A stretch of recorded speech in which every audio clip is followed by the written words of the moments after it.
welcome back to the Seasoned Millennial. As you all know, we found out earlier today that Netflix won the bid and is in the process of finalizing the purchase for WB Discovery. Now, something that what most people haven't quite got to the point of discussing yet is, what does this mean as a whole for quality of audio and video that's going to be potentially coming out on the Netflix platform, and whether we're going to go down the route that we went with audio and my fellow audiophiles who know that we had this peak time a few decades ago, and then once streaming came, it compressed the file sizes and we got less desirable quality, and people are kind of circling back trying to get media in full lossless form, or you want high resolution. So my concern is WB generally releases movies that are theater caliber, and their movies generally have TrueHD lossless, or it's going to be DTS:X or one of the higher resolution surround sound audios, and the videos are at a much higher bit rate. Now, my concern is what a lot of people, and mostly the people that aren't too familiar, they see the Atmos on their TV or they see it on Netflix. Yeah, the platform is giving you a lossy version of it, which is like an absolute watered down audio version of it. So are we going to see kind of like a drop of audio quality across the board? Are we no longer going to get those specific, obviously, to this studio, movies being released in DTS:X or in TrueHD 7.1 surround sound? Or is Netflix going to be expanding on their platform, where they're going to be now giving people even a higher tier subscription, which would include the TrueHD lossless and the DTS:X with those potential movies and series and whatnot releases? Because I'm still very concerned for the potential of losing out on physical media. I collect 4K UHD movies, and in Blu-rays are the ones that are released on the 4K Blu-ray platform. And all I'm thinking about right now is I do not want to resort to, let's say, if there's going to be a release from something from the Warner Brothers studio in the theaters for 10 days, 2 weeks, whatever Netflix deems as a viable timeline there, and then going in streaming. And streaming, what most people still don't realize, they have a 4K TV, is their bit rate is so low. It's less than a 1080p Blu-ray. It's probably like a 15 megabytes a second, and the Blu-ray is probably 25 to 30 megabytes a second. And I have 4K UHD discs that run 80 to 100 megabytes a second. So yeah, there's quite a bit of potential quality loss with the presentation of a streaming only. I'll give you an example. You remember when Disney Plus brought all the Marvel Avengers movies on there exclusive with the IMAX enhanced, where it's got the larger above and below, so you get a little bit more of, it wasn't true IMAX, but it was something that was contracted through, or basically they got a license through IMAX to be able to present that. And I have the actual 4K discs that were the black bars above and below. I was on a crossroad of, do I get the 4K disc, which I did, higher bit rate, or do I watch the less bit rate, less quality, more grainy, more pixelated, depending on my internet? I'm not worried. I have 2 gigs up, 2 gigs down, but still it could be throttled. There's all sorts of different stuff that could impact it from Disney Plus versus what I could have at home. And in the Disney Plus one, now I believe they recently brought DTS HD, but we're talking having those higher audio quality or audio files to be added to these videos is absolutely going to be a killer for streaming. Now, if we have a small group of people that actually utilize this, or it's important to them, no big deal. It's not going to impact the streaming platform as a whole. But if they want to present this on a bigger scale, where the average consumer now is like, ooh, I want TrueHD, ooh, I want DTS:X, or all those premium audio files that the file alone relevant to the movie, and I could give you an idea of like what it is.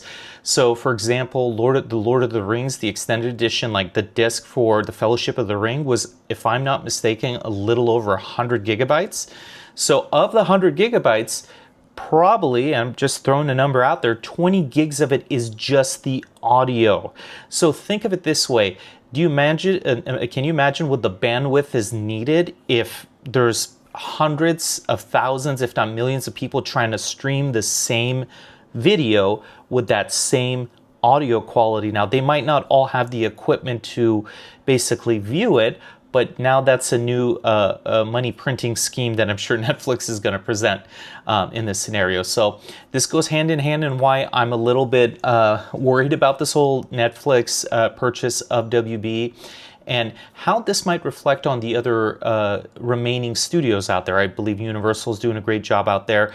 Disney, it's up in the air. I think their quality has dropped quite a bit as far as storytelling in over the last few years, and I think people are really dropping the ball when it comes to CGI and videos and whatnot, because they're just trying to basically half-ass stuff and just release it, and it looks very dull. So I'm in a belief right now that we're experiencing what I guess the audiophiles experienced once they had the bigger vinyl discs, vinyl records, and then it went into CD, and then CD, or went to tape, then CD, then we went to the 128 kilobyte audio files, then went 256, 320. So like we're going backwards, where I feel the audio is going to drop in quality for a few years, unless they're going to expand on whatever their bandwidth is for it, and people are probably going to not even notice it, or basically the average consumer isn't. So I'm an advocate for keeping these movies in the theaters, having those bigger IMAX enhancements in the movies, having the higher resolution audios.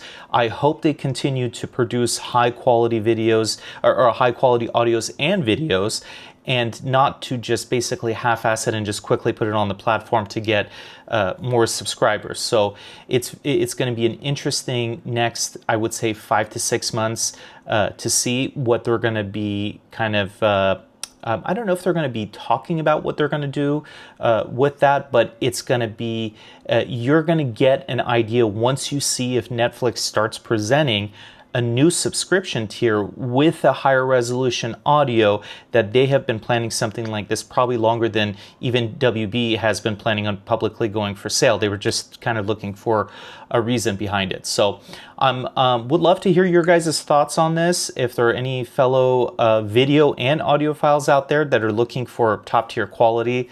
I skip a lot of times on watching movies in the streaming version versus watching it in an actual Blu-ray version. Like I've collected The Office on Blu-ray. I got The Friends when it came out on 4K Blu-ray. I know it doesn't like impact it like crazy. I got Seinfeld. I got a lot of these shows from the 90s that I love. I want to watch them in the best possible quality. And it was a concern of mine when it was jumping from one streaming platform to another one. I don't want to constantly subscribe to these different things, and I'm trying to go subscription free. That's like my New Year resolution, is like, how many different subscriptions can I eliminate, and what apps or movies or whatever it is I could physically purchase, I could do a one and done. And it's becoming very scarce finding something like this. And I don't know if even Netflix is considering the concept of like selling the movies on the platform, and that's like Pandora's box that I hope they never open, but that could potentially be a thing. I just don't want it behind a streaming paywall that you still have to be a member of, to then also potentially pay a little bit more to get the higher resolution, higher bit rate, higher resolution, higher audio quality, and or purchase early, like early viewing or whatever it is. And I think that might be some of the stuff that they have in mind. So let's keep an eye out, see what that looks like. I'm sure a lot of you may have been thinking about this. Most people right now are caught up with the idea of what's going to happen with DC. Is James Gunn still going to be there? Is Zack Snyder coming back? Look, I'm all for all of that, but big picture right now, what is going to happen with the quality of movies? what's going to happen, what kind of directors are going to be willing to come over and do that. Like, I'm a huge Christopher Nolan fan.